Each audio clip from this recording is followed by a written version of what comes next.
என் மேல இவ்வளவு நம்பிக்கை வச்சிருக்கிறீங்களா? பாத்துடலாம், ஒரு கை பாத்துடலாம்.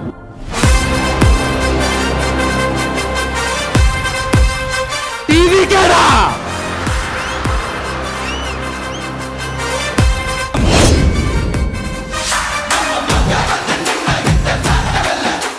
நெஞ்சில் குடியிருக்கும்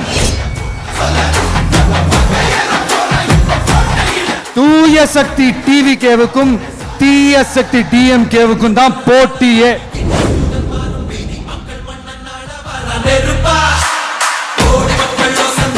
எல்லாத்தையும் விட்டுட்டு மக்களுக்காக வந்திருக்கிற இந்த விஜய மக்கள் ஒரு நாளும் கைவிட மாட்டாங்க. உங்க விஜய் நான் வரேன். 100 வருஷத்துக்கு முன்னாடியே வகுப்பு வாரி பிரதிநிதித்துவம் வேணும்னு கேட்டவரு, அன்னைக்கும் சரி இன்னைக்கும் சரி ஒரு ஆச்சரியத்தோட பார்க்கக்கூடிய ஒரு மனிதர், நம்மளுடைய கொள்கை தலைவர். அப்ப அண்ணாவும் எம்ஜிஆரும் யாரு? பெரியார் அவர்கள் கிட்ட இருந்து எங்களுக்கு தேவையான கொள்கைகளை எடுத்துக்கிட்டோம். அவரை ஃபாலோ பண்ற, அவரை வழிகாட்டி ஏத்துக்கிட்ட அண்ணா அவர்கள் கிட்ட இருந்தோம், எம்ஜிஆர் அவர்கள் கிட்ட இருந்தோம் தேர்தல் அணுகுமுறையை எடுத்துக்கிட்டோம். அண்ணாவும் எம்ஜிஆரும் தமிழ்நாட்டோட சொத்து, அவங்கள பயன்படுத்துறத பத்தி யாரும் இங்க கம்ப்ளைண்ட்லாம் பண்ண முடியாது. அண்ணா எங்களோடது, எம்ஜிஆர் எங்களோடது, நீங்களா எடுத்துக்க கூடாது அப்படிலாம் யாரும் இங்க அழுதுட்டு இருக்க முடியாது, சொல்லிவிட்டேன். அதனால நாங்க ஒரு வழியில அரசியல் செஞ்சுக்கிட்டு போயிட்டு இருக்கிறோம். உங்களுக்கு தான் டிவிக்கு ஒரு பொருட்டே இல்லைல்ல, அப்புறம் ஏன் கதறீங்க? அப்புறம் ஆளுக்கு அங்க போயிட்டு இங்க போயிட்டு புலம்பி தள்ளிக்கிட்டு இருக்கிறீங்க. இது எப்படி இருக்கு தெரியுமா? எனக்கு பயம் இல்ல, எனக்கு பயம் இல்ல அப்படின்னு சத்தமா சவுண்ட் விட்டுக்கிட்டே சத்தமா பாட்டு பாடிக்கிட்டு இந்த நடுங்கிக்கிட்டே சின்ன பசங்க நடந்து போவாங்க, அந்த மாதிரி இருக்கு. முதல்ல மண்டையில இருக்கிற கொண்டைய மறைங்க சார்.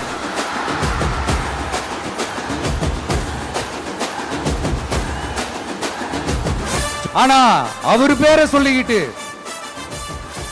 அவருடைய கொள்கையை ஃபாலோ பண்றதா சொல்லிக்கிட்டு இப்ப ஆட்சியில இருக்கிறவங்க என்னெல்லாம் செய்யறாங்கன்னு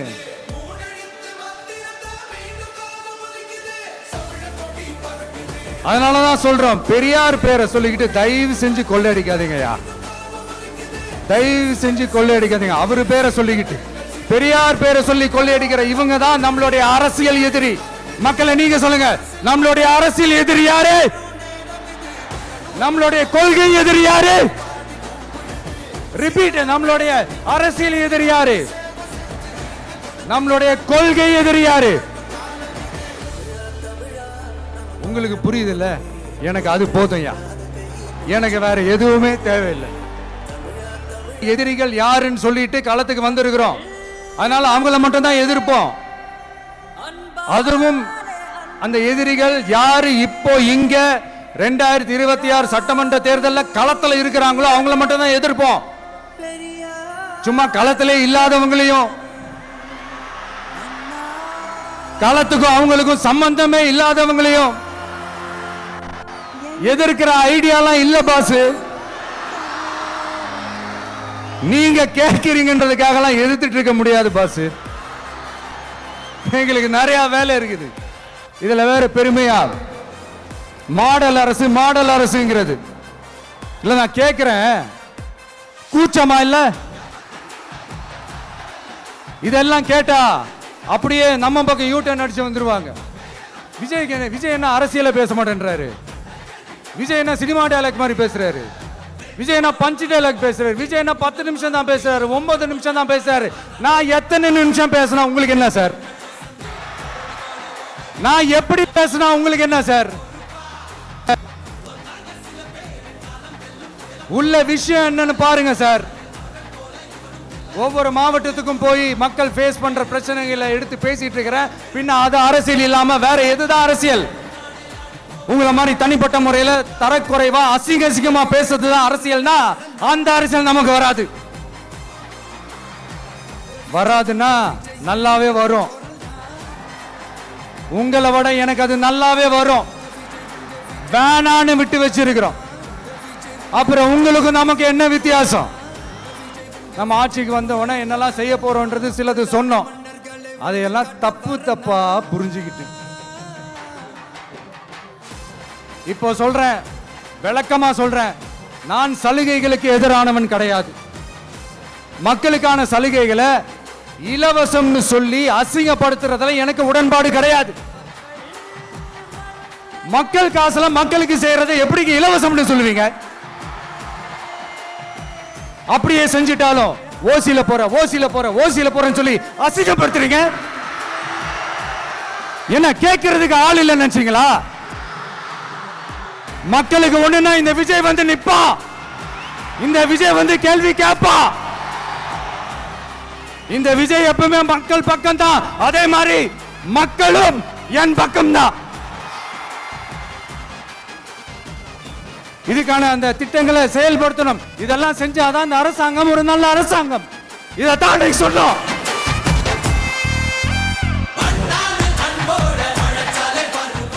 சொன்னா மட்டும் போதுமா? எப்படி செயல்படுத்துவீங்க? நாங்க என்ன வாயிலேயே வடை சுடுறதுக்கு டிஎம்கேவா, டிவிகேடா? நான் கூட யோசிப்பேன், எம்ஜிஆர் அவர்களும் மேடம் ஜெயலலிதா மேடம் அவங்களும் ஒரே வார்த்தையில சொல்லி இந்த திமுகவை காலி பண்ணாங்கல்ல. நான் கூட யோசிப்பேன், ஏன் இவ்வளவு ஹார்ஷா பேசுறாங்க, ஏன் இவ்வளவு ஹார்ஷா அவங்கள திட்டுறாங்கன்னு யோசிச்சது உண்டு. இப்பதானே புரியுது. அவங்க ரெண்டு பேரும் சொன்னதை இப்ப நானும் ரிப்பீட் பண்றேன். திமுக ஒரு தீய சக்தி,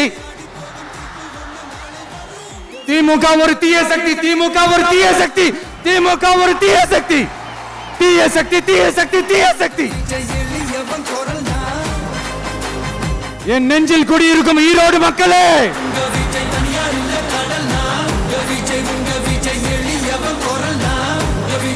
டிவிகே ஒரு தூய சக்தி. எப்படி? டிவிகே ஒரு தூய சக்தி. தூய சக்தி டிவிகேவுக்கும் தீய சக்தி டிஎம்கேவுக்கும் தான் போட்டியே. மக்கள் விரோத திமுக அரசை வீழ்த்த மக்கள் சக்தியான நம்மளால மட்டும்தான் முடியும். அண்ணன் செங்கோட்டையன் அண்ணன் அவர்கள் நம்ம கூட வந்து சேர்ந்தது நமக்கு ஒரு மிகப்பெரிய ஒரு பலம். அந்த மாதிரி செங்கோட்டையன் அண்ணன் அவர்கள் மாதிரி இன்னும் நிறைய பேர் வந்து சேர இருக்கிறாங்க. அவங்க எல்லாருக்குமே அந்த உரிய அங்கீகாரத்தை கொடுப்போம். அப்புறம் இன்னொரு விஷயம் சொல்ல மறந்துட்டேன். இப்ப ரீசெண்டா ஒரு இடத்துல நம்ம சிஎம் சார் அவர்கள் பேசும்போது சொன்னாங்க, என் கேரக்டரையே புரிஞ்சுக்க மாட்டேங்கிறேன். இது சினிமா டயலாக் இல்லையா? நான் ஏதாவது பேசினா சினிமா டயலாகா? சார் பேசினா அது சினிமா டயலாக் இல்லையா? சிலப்பதிகாரத்திலிருந்து எடுத்ததா அந்த லைன். என் கேரக்டரையே புரிஞ்சுக்க மாட்டேன்றது. உங்களை எப்படிதான் சார் புரிஞ்சுக்கிறது? எந்தெந்த விஷயத்துலலாம் சார் உங்க கேரக்டர் நாங்க புரிஞ்சுக்கிறது? அதையும் நீங்களே சொல்லிட்டீங்கன்னா கொஞ்சம் நல்லா இருக்கும் சார். சட்டம் ஒழுங்குல நாடே சந்தி சிரிக்குது அதுலயா? பெண்கள் பாதுகாப்புல நாடே சந்தி சிரிக்குது அதுலயா? பொய் வாக்குறுதிகளா கொடுத்து ஏமாத்தி ஆட்சிக்கு வந்தீங்களே அதுலயா? எதில் தான் சார் உங்க கேரக்டர் நாங்க புரிஞ்சுக்கிறது? ஆனா ஒண்ணு, தமிழ்நாட்டில் ஆட்சி செய்யற நீங்களும் சரி, ஒன்றியத்தில் ஆட்சி செய்யறவங்களும் சரி, நீங்க ரெண்டு பேரும் முதல்ல என்னோட கேரக்டரை புரிஞ்சுக்கணும் சார். என்னோட கேரக்டர்னு சொன்னது நம்ம மக்களோட கேரக்டர். 2026 சட்டமன்ற தேர்தலோட அந்த கேரக்டரே கொஞ்சம் வேற மாதிரி சார். அத கொஞ்சம் தயவு செஞ்சு நீங்க புரிஞ்சுக்கணும் சார். புரிஞ்சுக்கலனா மக்களே உங்களுக்கு புரிய வைப்பாங்க சார். கான்பிடென்ட்டா இருங்க சார். நல்லதே நடக்கும் சார். வெற்றி நிச்சயம் சார். மீண்டும் சந்திக்கும் வரை நன்றி, வணக்கங்க சார். சும்மா மாறு வேஷத்துல மறு வச்சுக்கிட்டு மீடியா ஆளு, ரேடியோ ஆளுன்னு இவங்க ஆளுங்களே மாத்தி மாத்தி அனுப்பிக்கிட்டு இதெல்லாம் என்ன மக்களுக்கு தெரியாதுன்னு நினைச்சிட்டு இருக்கீங்களா? மக்கள் எல்லாத்தையும் உன்னிப்பா கவனிச்சிட்டு இருக்காங்க. அதனாலதான் சொல்றேன், உங்களுக்கு நீங்க கொள்ளையடிச்சு வச்சிருக்கிற காசு தான் துணை. ஆனா எனக்கு என் மேல எல்லையில்லா பாசம் வச்சிருக்கிற இந்த மாசு தான் துணை.